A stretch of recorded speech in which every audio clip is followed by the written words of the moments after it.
অসুস্থ হলে বোঝা যায় সুস্থতা কত বড় নেয়ামত, তাই না? হ্যালো, আসসালামু আলাইকুম। কয়েকদিন আগে সাফওয়ান অনেক বেশি অসুস্থ হয়ে গিয়েছিল। হঠাৎ করে ওর জ্বর চলে আসে, তাও 101 প্লাস। 102ও একবার উঠে গিয়েছিল। তো আমরা অনেক বেশি চিন্তিত হয়ে পড়েছিলাম, এত রাতে ওর জ্বর আসছে। এরপর সারা রাত বাচ্চাকে নিয়ে বসে থাকা, টেনশন, সব কিছু মিলিয়ে মনে হচ্ছিল যে কখন ভোর হবে, কখন আমি ওকে নিয়ে হসপিটালে যাব। সকাল হওয়ার সাথে সাথে আমরা হসপিটালে কল দিই, তারা আমাদের 9টা বাজে সিরিয়াল দেয়। এরপর আমরা ডাক্তারের কাছে আসি, আজ সাফওয়ানের একটা ব্লাড টেস্ট করে। আলহামদুলিল্লাহ রিপোর্ট ভালো আসছে। হয়তো ওয়েদার চেঞ্জ হচ্ছে, তার জন্য সাফওয়ানের জ্বর আসছে। এরপর তারা আমাদের যে ওষুধটা দিয়ে দেয়, আমরা এখান থেকে ওষুধ নিয়ে নিয়েছিলাম। আমাদের দেশে ওষুধ দেওয়ার সাথে সাথে বাচ্চাদের জ্বর কমে যায়, কিন্তু আমি যখন এই ওষুধটা সাফওয়ানকে দিই তখন কিন্তু সাফওয়ানের সাথে সাথে জ্বর কমে নাই। তাই আমি অনেক বেশি চিন্তিত হয়ে পড়েছিলাম। পরবর্তীতে আবার ডাক্তারকে কল দিলে তারা আমাকে বলে 48 ঘন্টা পর্যবেক্ষণ করেন, দেখেন জ্বর কমে কিনা।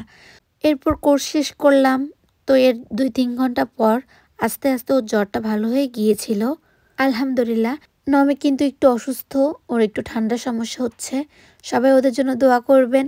যেহেতু সাফওয়ানের জন্য সকালবেলা বের হয়ে গিয়েছিলাম, তো আমাদের ব্রেকফাস্ট করা হয় নাই। তো চিন্তা করলাম বাসায় গিয়ে কী রান্না করব, তাহলে সুপার শপ থেকে কিছু নেওয়া যায় কিনা, তার জন্য সুপার শপে চলে আসি। যখন সুপার শপের ভিতরে যাব তখন লক্ষ্য করলাম এই দাদু সাইকেল চালিয়ে সুপার শপে আসছে।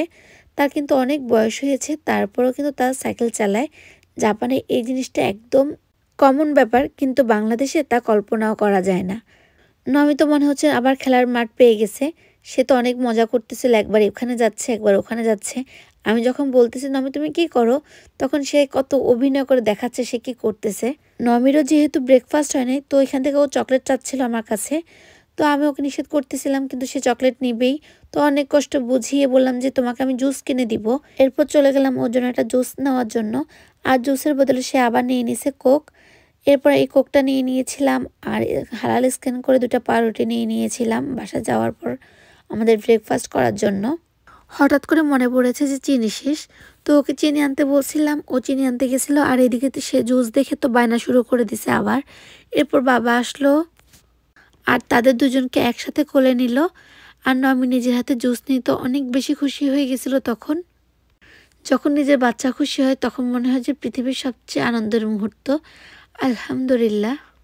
এই তো মোটামুটি টুকিটাকি শপিং শেষ করে এখন টাকা পে করতে গেছিল। আর তখন সে নমি নিজের হাতে পে করবে সেটার জন্য বায়না করতেছিল, আবার বারবার কাউন্টারে উঠে যাচ্ছিল। আমি চাচ্ছিলাম সাফওয়ানকে কোলে নেওয়ার জন্য, কিন্তু ওর বাবা দিচ্ছিল না। ছেলে অসুস্থ বলে কথা, সে তার কোলেই রাখবে, আমার কাছে দিবে না। আর সাফওয়ান তখন ঘুমাচ্ছিল, তখনও কিন্তু ওর গায়ে জ্বর ছিল। যাই হোক, আমাদের কেনাকাটা শেষ, আমাদের পে করাও শেষ। আমাদের ভিডিওগুলো ভালো লাগলে অবশ্যই লাইক, কমেন্ট এবং শেয়ার করবেন। আর প্লিজ সাবস্ক্রাইব করবেন। ধন্যবাদ।